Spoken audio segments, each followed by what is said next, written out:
Hi, it's Carrie, and I'm back for more on the Jennifer Crumbley trial.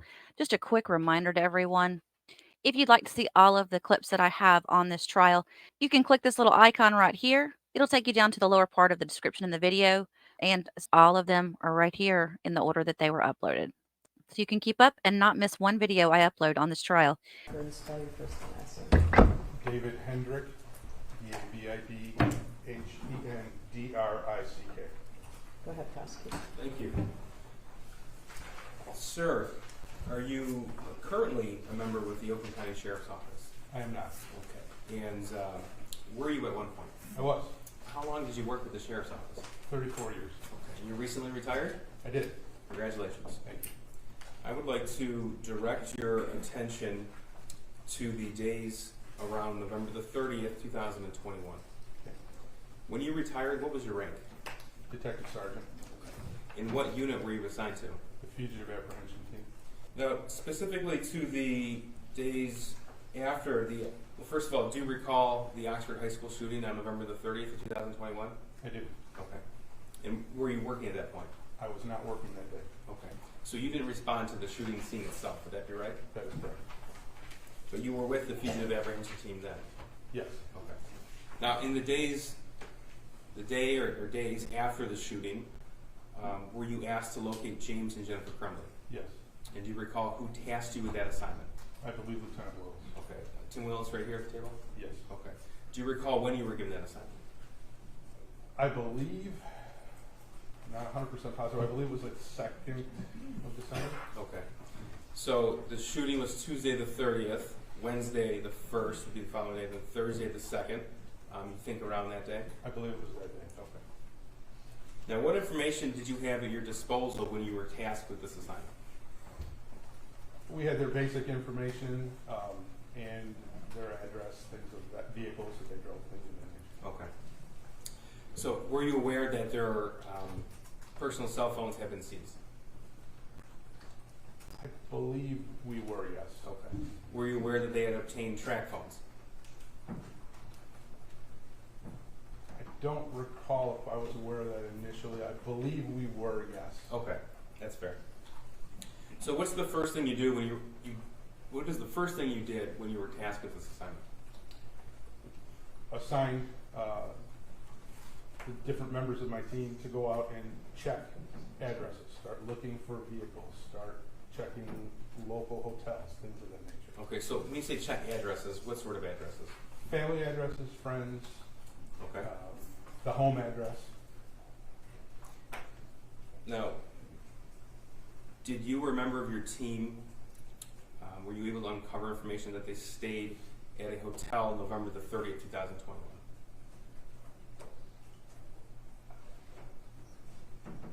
I believe so, but the specifics of what hotel I don't recall. Okay, that's fair. You said you had the James and Jennifer's vehicles identified at that point. Correct. Okay, were you made aware that a vehicle was located? Yes. Tell me about that, please. That vehicle was located in the city of Auburn Hills Where at in the city of Auburn Hills? at an extended stay hotel. Okay. And do you recall which day it was located? December 2nd. Correct. And what did you... I misspoke. December 3rd. Okay, It's December located in 3rd. the afternoon of December 3rd. Okay. So when you received that information, what did you do? I had everybody respond to that area to set up surveillance on that vehicle, check the hotel to see if they were still registered guests there. Okay. And did you come to find out that they had been registered guests, but they left that morning? Yes, I'm not sure the exact date they left, but it very well could have been that morning. Okay. It's fair to say that they left and they left that vehicle there.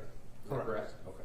So did you have a team member sitting on that vehicle conducting surveillance? Yes. All right. Did they ever return to retrieve that vehicle? No.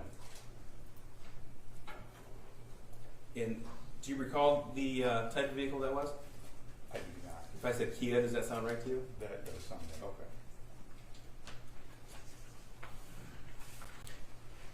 At that point in time, well, by that point in time, were you aware that they had obtained the track phones? Yes. Okay. Did you learn at that point in time that they had obtained another set of phones as well? I don't believe I knew that. Okay. So that would be new information to you. Yes. Now, at the time the Kia was found, You said it was the afternoon of December the 3rd. That would have been a Friday. You had detectives conducting surveillance? Correct. Okay. And tell us what happened next, please. Well, we sat and watched the vehicle all afternoon and all evening, Of Friday the 3rd? Friday the 3rd. Okay. And it was later in the evening of Friday the 3rd that I was made aware that their other vehicle had been located And where was that located? in the city of Detroit. Okay. Now, prior to discovering that their other vehicle was located in the city of Detroit, were you aware that James and Jennifer Crumbley had been formally charged at noon on Friday the 3rd? I was. Okay. And what did you do with that information?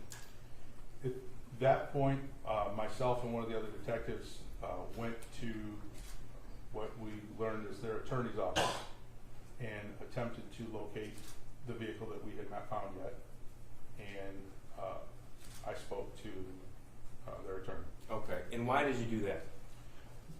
Well, I wanted to make sure that she was aware that a warrant had been issued and introduce myself as the person that was looking for them and try to broker a safe, event-free surrender. Okay.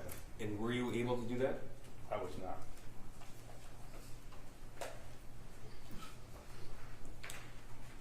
Did the defendant or her husband ever show up at that office? Not the time we were there, no. Okay. And that was Friday, December the 3rd. Do you recall approximately what time you went there? Midday, noonish, around Okay. shortly after noon. And how long was that meeting at Jennifer Crumbley's attorney's office? 10 minutes. We weren't there very long. All right. What happened next? We continued to do surveillance in the area in the event that they did show up back at the office. And then once the car was located, we responded to the first car being located at the Okay. extended stay. So I take it that the Fugitive Apprehension team doesn't just sit and wait when somebody doesn't show up at their attorney's office. So were other steps being taken? Yes. Tell me about that, please. I had several other members of the team checking different addresses, checking hotels, all the things that we would normally do, continually looking. Okay. And were you working with other law enforcement agencies at this point in time? There were other law enforcement agencies that were offering their help, and they were actively looking in their areas as well. Okay. And what agencies were those? I believe the U.S. Marshals, the Border Patrol. I have received calls from the ATF. I know I believe the state police were looking, the Detroit police were looking. Everybody in that general area was looking for the vehicle that was still unaccounted for. Okay. And is that something that typically happens in a fugitive situation? Depends on the case. One of this magnitude, yes, that information would have been put out as be on the lookout for that vehicle. Okay. So as the detective sergeant in the fugitive team, you were the one fielding these offers for assistance? Yes. Okay.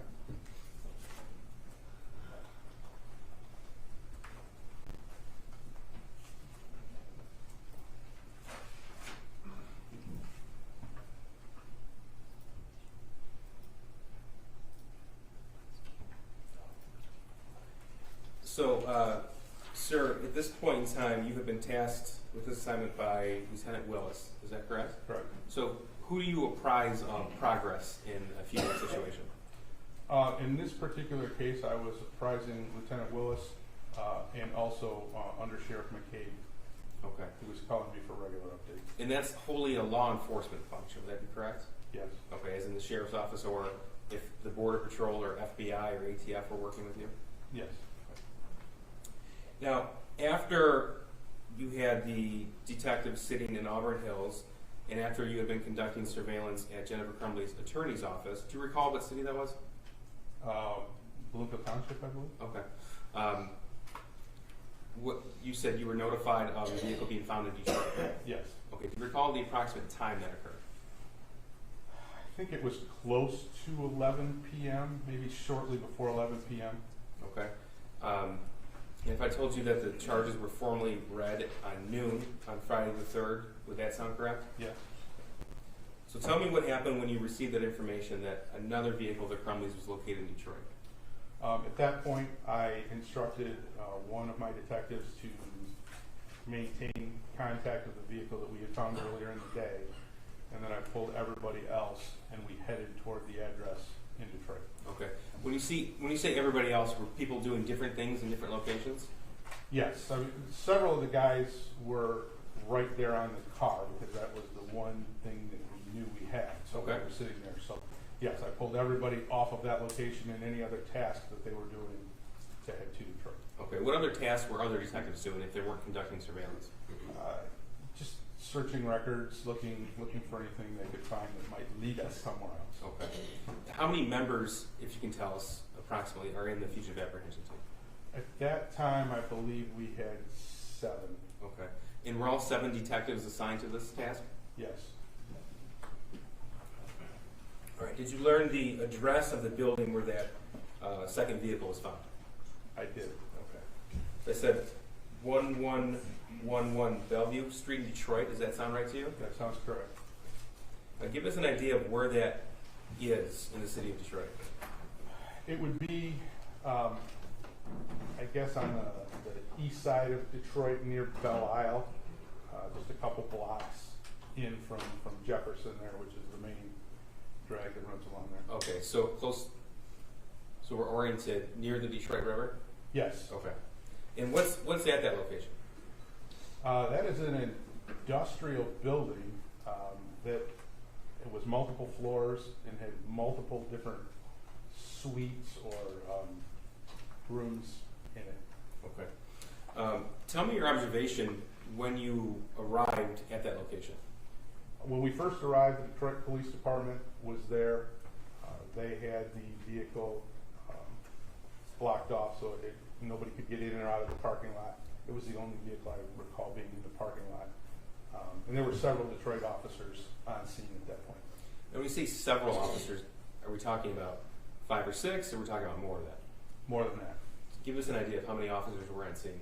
At that particular point, when we arrived there was probably 15, 20. Okay. And did additional law enforcement personnel arrive as the night wore on? They did. Okay. And all told, could you give us an idea of how many police or federal agents were there on scene? I'm guessing by the end of the night, there were probably around 100, I'm Okay. guessing. And we say the end of the night, did the night end with the apprehension of the defendant? It did as far as my team was concerned, Okay. yes. So by that point in time, there were over 100 law enforcement personnel on scene. I would estimate.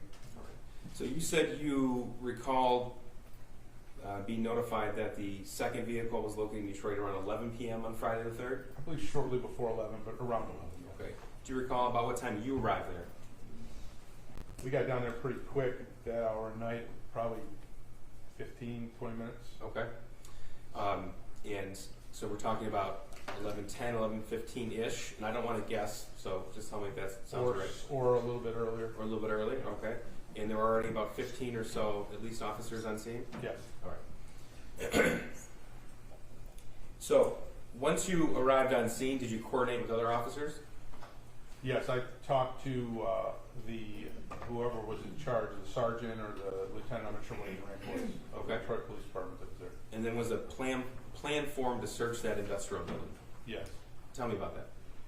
As more officers arrived, we were able to gain access to the building, and we kind of formulated a plan that several of us would search the second and I believe 3rd floor of the building, and the Detroit Police Department was going to search, their SWAT team was going to search the 1st floor. Okay. And sir, you've been a part of searches for fugitives in buildings in the past, I take it? Yes. Okay, give us an idea of what that looks like. It's a very slow, methodical process. You slowly approach every door. You do your best to make sure that obviously no one gets hurt inside or outside. You make entry in, and then you search every place inside of the room you're in that could possibly hold an individual. Okay. Is this a quiet endeavor, or is noise made?